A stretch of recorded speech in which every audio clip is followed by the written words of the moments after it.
Fala pessoal, sejam bem-vindos a mais um vídeo aqui no canal. Hoje é um vídeo dentro da Unicamp. Unicamp, para quem não conhece, é uma bela de uma faculdade aqui dentro da cidade de Campinas. E hoje eu queria conversar um pouquinho com vocês sobre o Onix Plus. Esse é o primeiro Onix Sedan que passa no canal, não é o primeiro Onix. Testamos um Premier 2021, um Premier 2020, o RS, e agora a gente está testando pela primeira vez o Sedan. Fernando, muda alguma coisa tirando o porta-mala do carro? Pessoal, não, tá? É exatamente o mesmo carro, o comportamento é muito semelhante. Eu posso dar uma impressão falsa de que ele é um pouquinho mais macio, mas eu tenho certeza que é só uma impressão, né? A impressão que ele é um pouquinho mais macio, talvez pode ser coisa de pneu, qualquer detalhezinho mínimo, mas eu senti que esse carro não é tão seco quanto eu tava sentindo lá no nosso outro modelo. Vixe, fecharam tudo aqui. E como eu sempre falo, o carro é muito questão de sensação, às vezes a temperatura, a pressão do pneu. Aqui a gente tá na pressão padrão, então a pressão não deve ser, mas qualquer detalhezinho pode passar essa impressão um pouco diferente.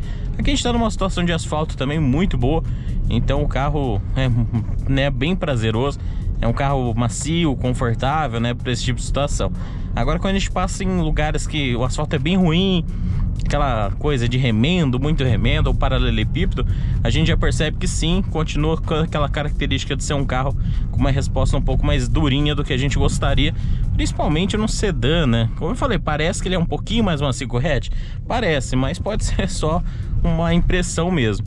Agora, de conforto assim de rodar, né, tirando essa parte da suspensão um pouquinho mais dura, é um carro que deslancha muito bem, é aquele carro que você tem mais que ficar freando do que acelerando, porque ele desenvolve muito, né? Então toda hora, às vezes, ele se embala mais do que você gostaria. É uma característica muito de Honda, e eu percebi que a Chevrolet buscou isso nessa linha Onix agora. Então é um carro que, se você solta o acelerador, dá a impressão que dá que ele ainda continua injetando e continua mandando o carro para frente. Ele realmente só vai parar de injetar o zero mesmo, sabe? Quando ele realmente está freando. Porque realmente, ó, eu soltei o pé, não tô nem acelerando. Você vê que ele tá caindo na velocidade, mas é um carro que vai meio embalado, sabe? Não é aquele carro que você tira o pé do acelerador, você sente que ele já dá como se você estivesse quase freando, né? Ele já vai dando aquela diminuída forte, que não. Porque você tirou o pé, ele continua, né, num ritmo, você viu que ele perde velocidade, mas continua deslanchando. Então essa é uma característica muito legal desse carro, que, querendo ou não, pode parecer que não, mas isso é economia, tá? Ele acaba aproveitando, né? Porque às vezes você fica naquela, acelera e freia, acelera e freia, acelera e freia. Então ele deixa o carro mais solto para aproveitar esse período aí melhor. Outra coisa que esse carro tem é a direção extremamente leve, é muito levinha mesmo. Consigo fazer o nosso balão aqui só com o dedo, sem fazer esforço nenhum a mais. Jogou para cá, ó, um dedinho e fez a curva tranquilamente. Dá pra vir por fora também, né? Se quiser trocar de faixa, vamos dar seta. Troquei de faixa com um dedo só. Isso é pra vocês terem uma ideia o quão leve é essa direção. Como eu sempre gosto de comparar, talvez a da PSA seja a direção mais leve junto dessa daqui, que realmente faz muita diferença. Lembrando que é um carro que não tem um pneu tão largo, né? Não é aquele pneu pesadão, então isso colabora também um pouquinho. Você pega um carro com direção hidráulica, elétrica, desculpa, mas com rodão, né? Uma roda grande, a gente, por exemplo, dirigiu o Fusion faz pouco tempo. Você sente que por mais que tenha direção elétrica, ele continua sendo um conjunto pesado, né? Então, talvez exista um limite ali de peso que possa trabalhar um conjunto elétrico. E aqui não, aqui você vê que ele tá sobrando, né, força. Então, ele acaba deixando a direção até leve demais para algumas pessoas. Minha esposa achou estranho, não aqui, né, lá no Onix, no RS, mas ela realmente achou estranho. Ela falou, nossa, é muito leve, dá a impressão que você não tá dirigindo o carro, parece que o carro tá solto.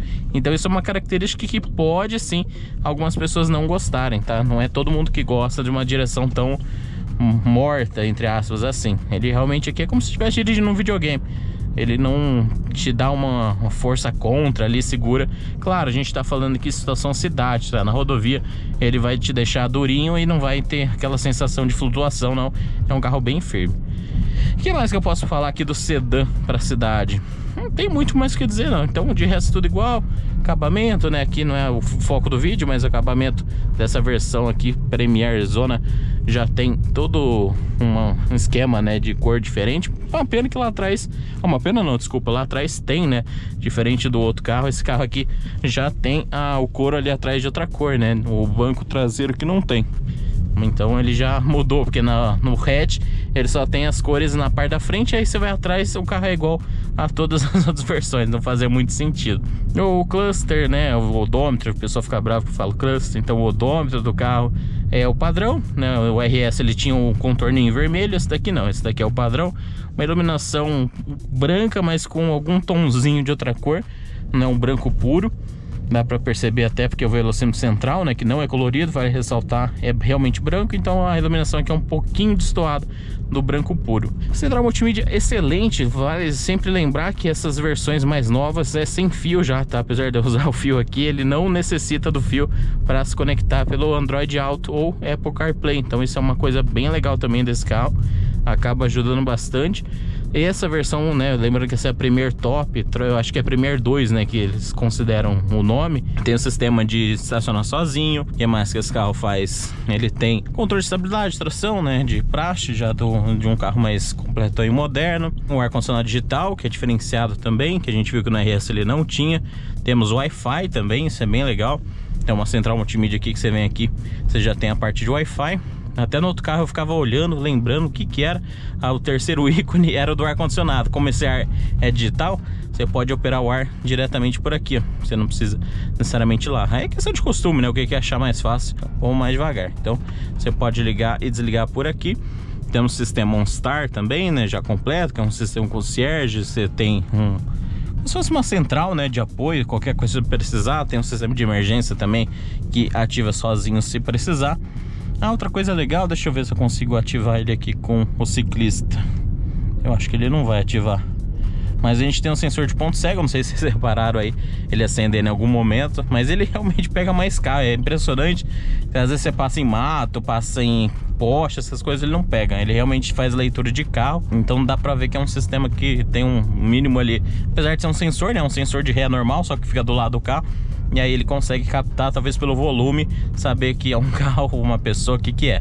Mas é bem legal, muito prático. Depois você acostuma com isso daqui também, faz falta, viu? Que é um item muito bacana, é um item de segurança, né? Que não. Você tem um ponto cego, todo carro tem ponto cego, não existe carro sem ponto cego. Qualquer veículo, né, tem um ponto cego. E ele realmente mostra até avançado, né? Ele mostra até a hora que você tá vendo, ele tá te mostrando também, né? Pra dar aquela luz amarela ali, você ter certeza que você tá vendo o que é pra ver. E é isso aí, então é um baita de um carro maravilhoso. Tem toda aquela parte, né, de não é um carro tão confiável, o Fernando teve tanto problema histórico e tal. Mas no montante, né, se fosse um carro que realmente todos dessem problema, aí era de se preocupar. Mas querendo ou não, é uma parcela que é razoavelmente pequena, então não dá pra condenar um carro, uma linha toda de um carro por defeitos de alguns carros. Não tô falando que é uma linha 100%, né? Tô deixando bem claro que sim, existem unidades que tem um problema, mas nossa, é um carro tão bacana, cara. E querendo ou não, assim, não é, dá a impressão que é defender a montadora, né? Mas eu lembro de casos pontuais. Eu lembro que quando o Fluence saiu, eu lembro de uma moça que eu acho que até hoje ela não conseguiu resolver o processo dela com o Fluence. E lá na empresa a gente tem um Fluence com 300 mil km, uma coincidência exatamente igual aquele ali, que nunca deu problema, nunca nem trocou óleo do câmbio, pra vocês terem ideia, nunca fez uma manutenção de câmbio. Não tô falando que deve ser feita dessa maneira, né? Não sou a favor disso, mas só pra vocês entenderem como que, né, às vezes o mesmo carro vai dar experiências completamente diferentes para uma pessoa ou outra. Então aqui no Onix realmente é um carro, falando do carro por si só, é um baita de um carro, um excelente carro.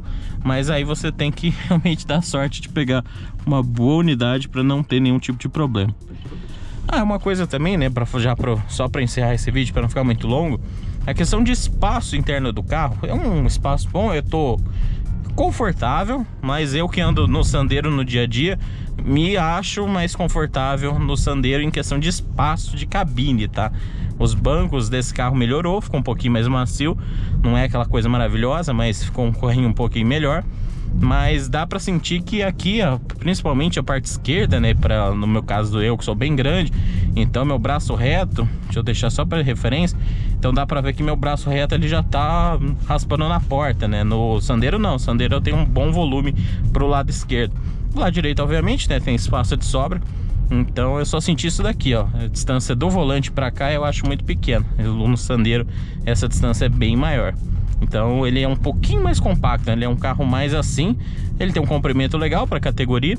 O espaço aqui atrás de mim é relativamente pequeno, né? Não tem muito milagre. Eu tô com o carro com o banco todo para trás para dirigir do jeito que eu dirijo, então não tem muito o que fazer não.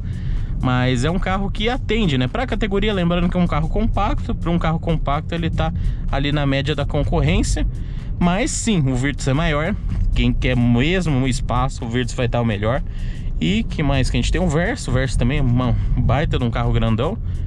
E eu acho que são os dois que se destacam, né? O Logan era um carro que eu sempre falei muito de espaço interno, mas confesso que eu mudei um pouco de opinião recentemente. Eu achei que, não sei, sabe? Um carro que eu realmente sempre elogiei o espaço interno, talvez pelo meu antigo, parecia que tinha até mais espaço. Ele tem bastante teto, né? Uma diferença do Logan é que ele tem teto.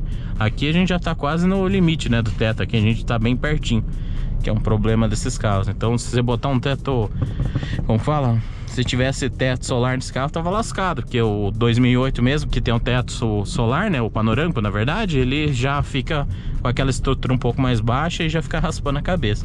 Então esse é um carro que não tem um volume muito grande nem de teto e nem de largura, tá? Mas é questão de, depender do porte do motorista. Talvez o motorista nem perceba esse tipo de coisa, beleza? E é isso, se eu tiver alguma coisa que eu acabei esquecendo, é só falar nos comentários, né? Eu não vou entrar muito no mérito de itens que o carro tem, porque aí não é o foco desse vídeo. Mas espero que tenha ficado didático o vídeo pra vocês. Um forte abraço, estou sempre disponível nos comentários aí embaixo. E até um próximo vídeo.